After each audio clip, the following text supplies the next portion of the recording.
বঙ্গবন্ধু থেকে বিশ্ববন্ধু। বঙ্গবন্ধুর জুলিও কুরি পদক প্রাপ্তির ৫০ বছর আজ।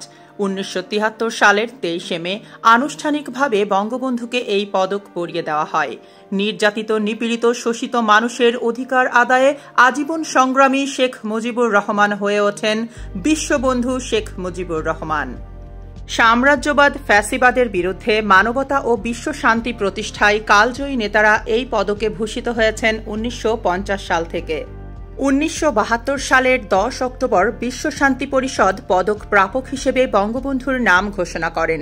আর পরের বছর ২৩ মে এশীয় শান্তি সম্মেলনে এক অনাড়ম্বরপূর্ণ অনুষ্ঠানে বঙ্গবন্ধুকে সেই পদক পরিয়ে দেন পরিষদের তৎকালীন সেক্রেটারি জেনারেল রমেশ চন্দ্র।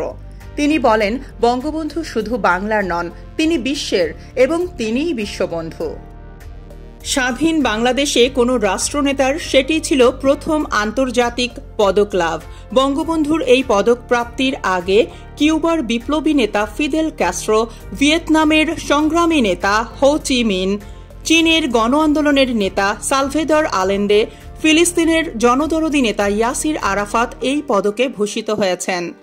আমরা গর্বিত যে আমাদের বঙ্গবন্ধু বিশ্ববন্ধু হিসেবে স্বীকৃতি পেয়েছেন। বাংলাদেশের জাতির পিতা বঙ্গবন্ধু শেখ মুজিবুর রহমানের সম্মান ও মর্যাদা হিমালয় সম উচ্চতায় অধিষ্ঠিত।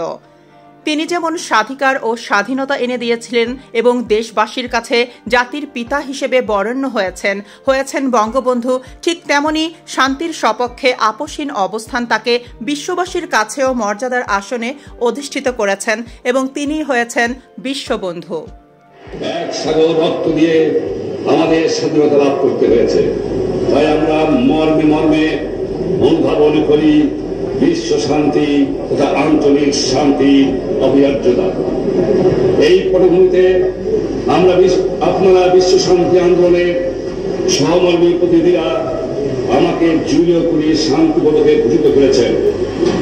এই সম্মানের জন্য আমি কৃতজ্ঞ, কিন্তু একই সাথে আমি তাও একান্তভাবে অনুভব করি যে এই সম্মান কোন ব্যক্তি বিশেষের জন্য নয়।